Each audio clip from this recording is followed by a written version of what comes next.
Hello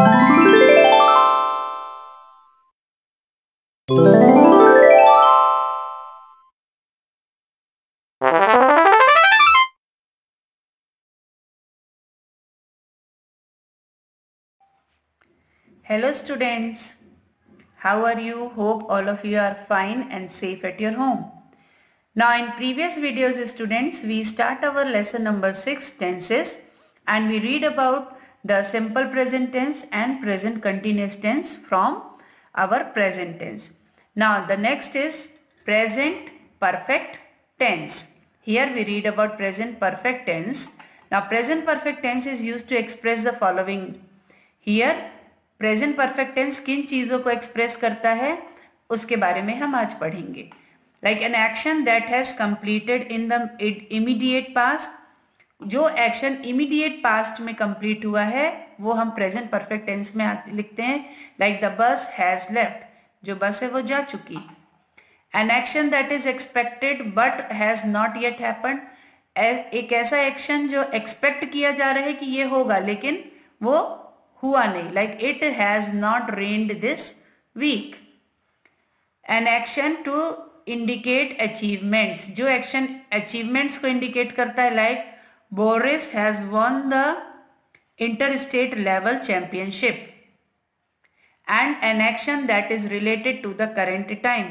या जो current time से रिलेट करता है जो एक्शन, वो हम प्रेजेंट परफेक्ट टेंस में लिखते हैं. Like I have not gone to the park today, कि आज मैं पार्क नहीं जा पाया.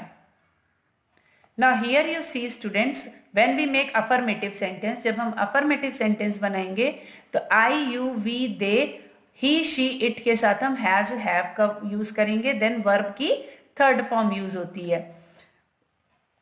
has का यूज हम he, she, it के साथ करेंगे सिंगुलर सब्जेक्ट, और have का यूज हम I, you, we, they के साथ करेंगे as a plural subject.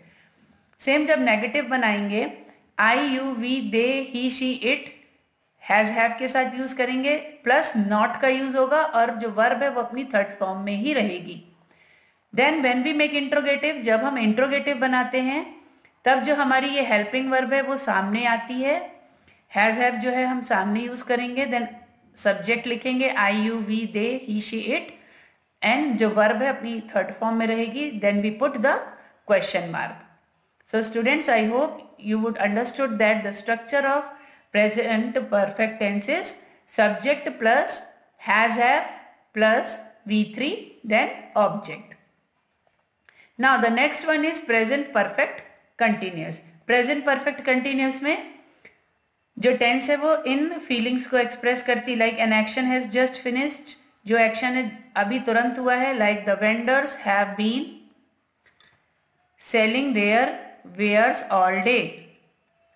An action began in the past and continuing at the time of speaking.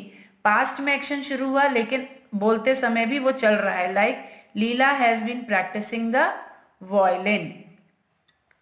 Now here you see the structure. Affirmative sentence I, you, we, they, he, she, it के साथ has है, जो कि हमने present perfect में भी पढ़ा. उसके साथ been का यूज होगा. देन वर्ब जो होगी वो अपनी आईएनजी फॉर्म में होगी. जब हम नेगेटिव बनाएंगे तो सेम जो हमारा सब्जेक्ट है उसके साथ हम हैज, हैव, बीन और नॉट पुट करेंगे. देन वर्ब अपनी आईएनजी फॉर्म में रहेगी. जब हम इंट्रोगेटिव बनाएंगे तो जो हमारी हेल्पिंग वर्ब है हैज, है, वो सामने आ जाएगी. हम सब्जेक्ट लिखेंगे देन बीन. उसके बाद जो हमारी हेल्पिंग वर्ब है, जो मेन वर्ब है वो अपनी आईएनजी फॉर्म में. Then we put the question mark. Now here one more thing is that the use of since and for. Since is used to suggest the point of time at which an action started.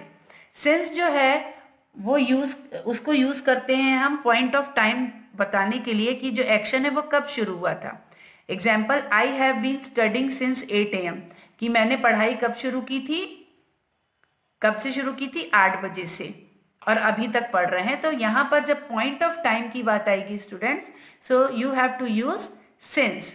Now for is used to suggest the period of time for which an action has been going.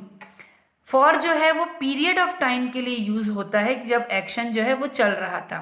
Like Mr. Sharma has been living in this house for 2 years. कि यहाँ पर period of time हम mention करेंगे कि जो mister Sharma है वो इस घर में कब से रह रहे हैं. तो वो कब से रह रहे हैं? 2 साल से. Here the point of time is not mentioned, so here we use for. So students, I hope you have to understood that the present perfect and the present perfect continuous tense.